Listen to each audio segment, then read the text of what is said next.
lying herd they tried to cover up with Big Jook the incidents that occurred that day at Makita's. But there's also a conspiracy against this because it said that just days before he went missing, that he didn't come back until this moment when he got shot at the cookie shop. Coincidentally enough, it was 22 rounds fired off. Coincidentally enough, it was a $22 million contract that he refused to sign. Is it possible that they took him, trying to talk some sense into him, didn't get what they want, and this is where they deposited the body? This is why the glass is shot out the wrong way? So a lot of people led back to thinking that the cookie shop was under investigation. We just read the reports. The report stated that the receipts is on the flow now. They said that the cookie shop was involved in it, but they weren't involved in the actual shooting. And I want everybody to really pay close attention because this is something that everybody overlooked. We didn't think that they did that to Young Dolph. We didn't think that it could have been a different scenario on what happened. We just looked at it one track mind and we didn't not want to go no further than that. I think there's a lot we still don't know, and there's a lot more that's even going to be presented once this trial kicks off. But there is still a lot of unanswered questions out there related to this case, and none of it really lines up except for one thing: Makita's cookie shop. Why are they the revolving door around the whole situation? Was they a part of the setup, or were they just the drop-off point for the body? A lot of people thought that Young Dolph people did this to him, but we knew for a fact that Young Dolph people, they weren't nowhere around when this even went down. That's why it goes to say that, why did Yo Gotti hop right on the plane as soon as Big Jook got sent up? Right before Big Jook got hit up, the evidence is pointing back to outside person who came up and did that to Big Jook. They walked right up on him. And see, this is the part to either case that makes no sense to me. Where is the security? Where is the full armed guard security? These men were prominent in their communities. They knew that there was prices on their heads. This isn't the first time either one of them got shot at. They should have never did this to Young Dolph.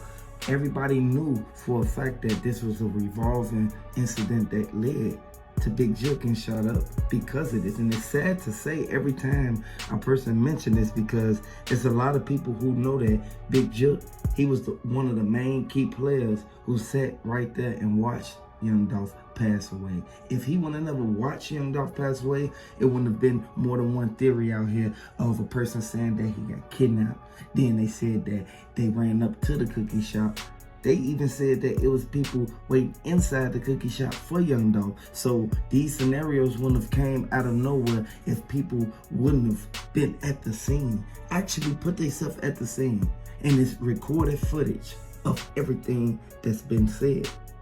Absolutely. I mean, speculation can get you so far, but there's always truth in speculation too, because it's a scenario replaying out. And you got to do that just to do the investigation. Hence, we have a lot of different feedbacks coming towards us about these articles that have been released. And as we approach the trial, we're going to get even more evidence put on the table that's going to connect these dots. But at the end of the day, there's a consistent factor of Makita's, the inconsistency of their interviews, the consistency of going after Young Dolph's life. Still confused as to why we put so much into bulletproof cars but not armed security. I mean, they could just go on and on. This trial should be getting a date set for it as they figure out the jury issues, and I'm really curious to see where it takes us. This will lead Cornelia Smith, straight drop Shondell Burnett, and even a brother.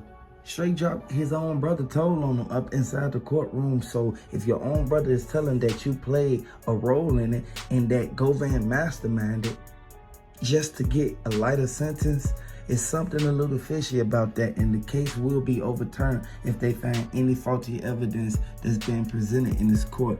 Everybody who sit at their stand, if they don't say what they told the people from the beginning that's on the paper, everything that they say will be null and void, and they will not be accountable for nothing that they say because they won't believe no word that come out of their mouth. Regardless of how they look at it, the judge will not play these games. The judge is going to be a whole different ball game once all of them get called and subpoenaed to court for what happened with Young Dolph. Any instance, it's not what you know, it's what you can prove. And I guarantee you they have not structured this trial without the evidence that they need. The state can spend that kind of money. They just won't do it. So the evidence is there. No matter what these people really have to say, They feel like they're going to convict. Too many of them have already taken a plea deal and told their side of the story that connects the dots to the others.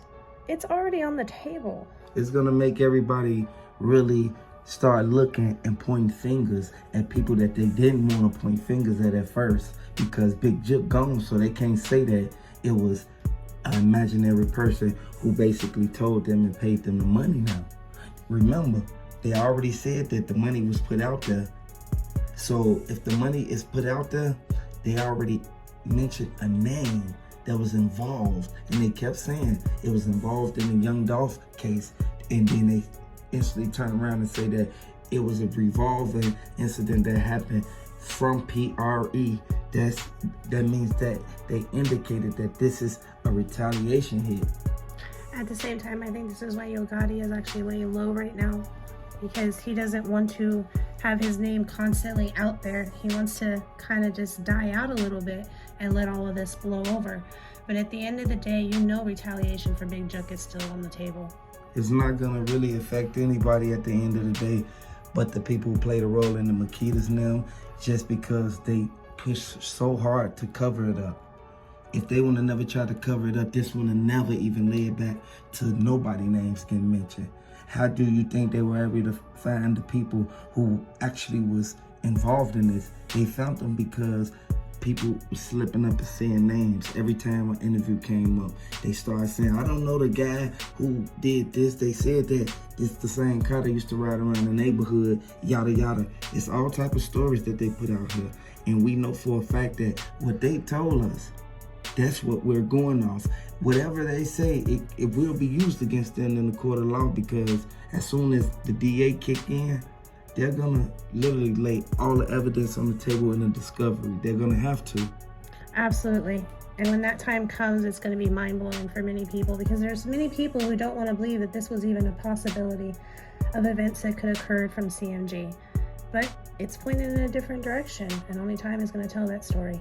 This is gonna lead everybody to really buckling down, and eventually everybody gonna really know who played a role in it, the underlings that played a role in it, the Scorpion unit that pulled up just so that they could see what went on. We know for a fact that Yo Gotti, he has ties with the Scorpion unit. Yo Gotti has ties with a lot of people in Memphis. Regardless of how they look at it, Young Dolph, he was from Chicago. Young Dolph, he did a lot for the community in Chicago and in Memphis. So for a person to go out of their way and go to another state just to help people, we all know for a fact that he was a real one.